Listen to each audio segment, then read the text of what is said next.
On today's podcast, I'm going to be covering the effects of violent video games on youth's mental and physical health. So, not only do I have four sources today who have looked into and studied the topic, but I also have two guest speakers who are going to talk about their personal experiences with violent video games. So, first, I'm going to be talking about the article by Claire McCarthy. It's Protecting Children from the Dangers of Virtual Violence. So, in this article, she acknowledges how it is virtually impossible to fully protect your kids from media violence. So, instead of trying to shield your kids from all this violence, she thinks that it would be more effective if parents aimed to limit the exposure to their greatest extent. So, there's no way that a parent could fully stop their kids. Like, they're going to go to a friend's house and they'll watch a movie, or they'll see something in school, or something will get brought up, but parents can take certain actions to limit this exposure. So, a few things that parents could do is they could be mindful of what their kids play. So, this means like doing research into the game prior to buying it for your child. They could supervise gameplay. So, if they or when they get a new game, you could play with your kid or watch to ensure that there's not like a lot of violence within the game. And then the third tip would be to be mindful of your own media habits. So you want to set a good example for your kids. Like, they don't want to see you playing all these games. And then you also want to be mindful of kids nearby when you're playing these games. And then my second article is by Ming Chen Weiss. And in this article, they discuss a research study that aimed at uncovering how video games and their usage correlates with significant problem behaviors. So they studied this in a lab with boys and girls of different ages and seeing how video games actually affected the mental and physical actions of the kids. So they found two main things. Boys are more affected than girls, as when they're younger, they lack emotional and cognitive coping skills that girls tend to have more of. And then the second thing that they found was that higher negative effect with younger kids. So the younger and the less developed, the more effect that violent video games are actually going to have. And this was proven, like, they were less mentally developed, so the video games were actually able to like kind of change the way that their brain developed in like the sensitivity way. So then their solutions that they listed after like conducting the research study was to encourage in-person interactions in younger kids. So like play dates and stuff, and like even hanging out after school, going to the park, all the stuff like in person to just get them away from screens was beneficial. And then limiting internet access, which kind of goes with the first thing about like getting them outside and playing.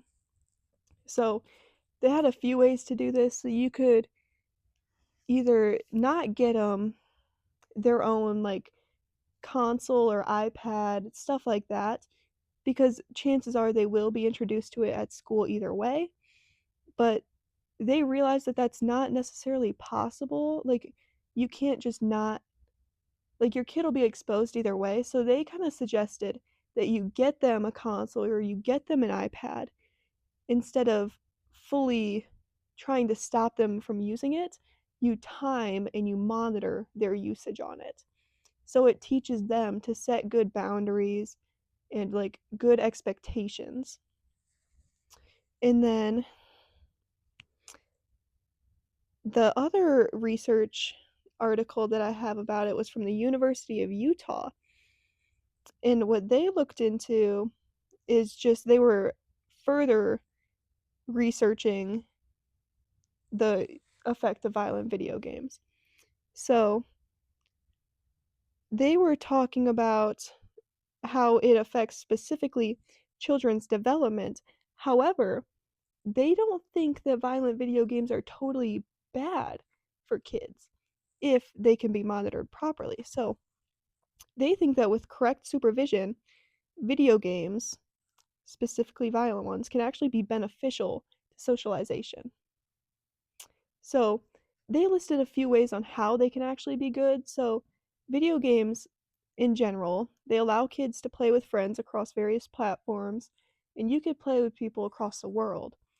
And that's an experience that kids won't really have like outside of like video games.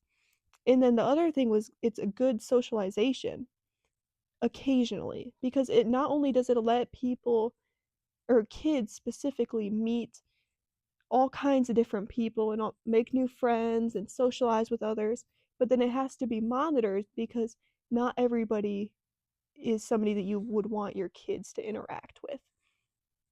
So that's what they were just talking about is like that they can be good. And then violent games specifically, it's not terrible to have your kid at least be introduced to them, as it can help them learn that like everything is okay in moderation, I guess.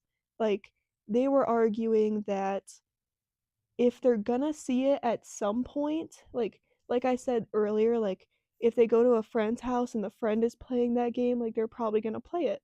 So the University of Utah was saying like it's better that you teach your kid about them and maybe teach your kid like that they should try to avoid them rather than just banning it altogether from your household.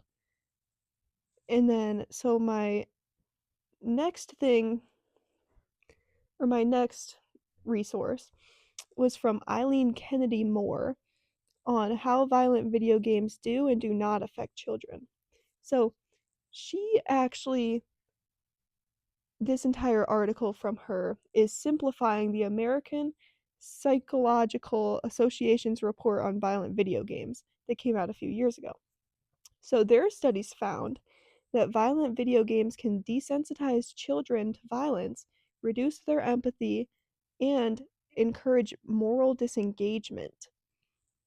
And now they did this, they had like lab settings where the kids would play violent video games, and then in return, it was observed that this would lead to an increase in aggressive behavior.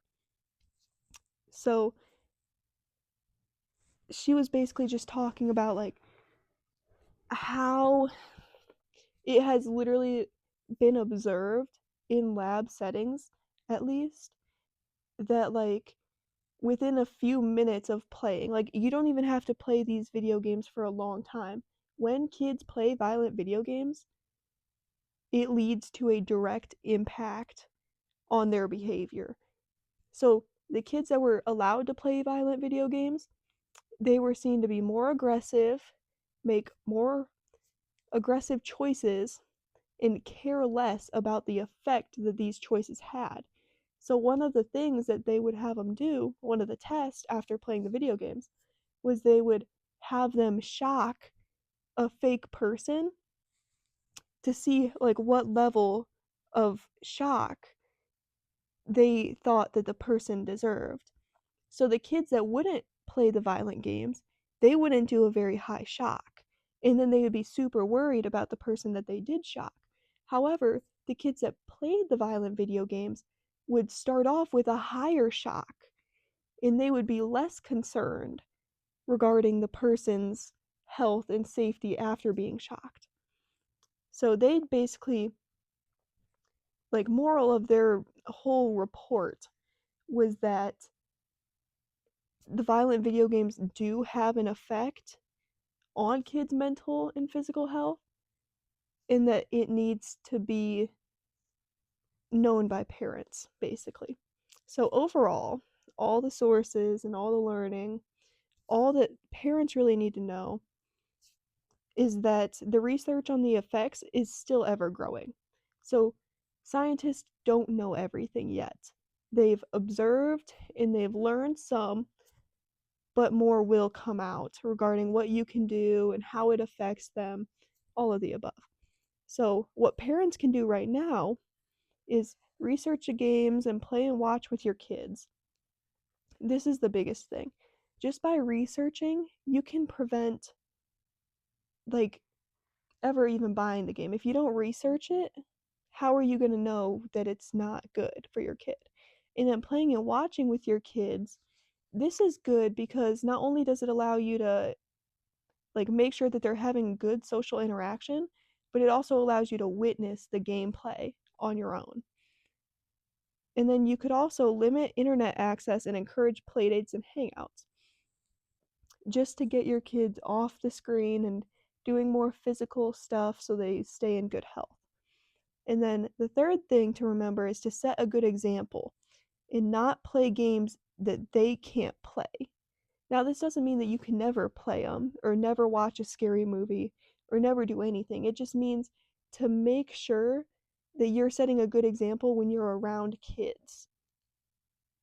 Okay? And then finally, remember video games do give kids a way to connect with peers. And they do allow that source of entertainment, but they don't have to be violent to do so. I'm going to be interviewing a mother and her son about their personal experiences regarding playing violent video games. I'm going to start with the mom, Daphne. Have you noticed a change in behavior in your son as he plays more video games? I would say yes. The more he plays, the more involved in the games he is and the more he wants to play. Do you think this is negatively affecting his mental and physical health? I would say that it would be affecting his mental health if he isolates in order to play more, but he does play sports, so he does have interaction and physical activity outside of playing games. Do you think this is a growing problem in the new generation? I would say it seems that more and more kids are playing violent video games, and it seems that some kids aren't able to handle them as well as others are. And what kind of games did you used to play? When I was young, we had Atari, so we played Pac Man and some of those games, and then we got a Nintendo system and we played games like Super Mario Brothers. Do you think those were violent? I wouldn't classify them as violent compared to the games that are out today. Yes. Do you think the tips and solutions would be effective?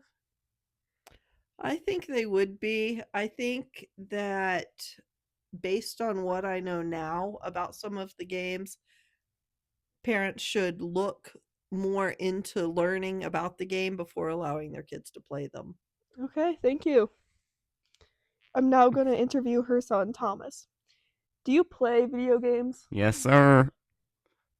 Are they violent? I would say yeah. What kinds of games do you play? Like examples. Um, I've played Call of Duty Black Ops games. I've played Rainbow Six Siege. I've played Fortnite.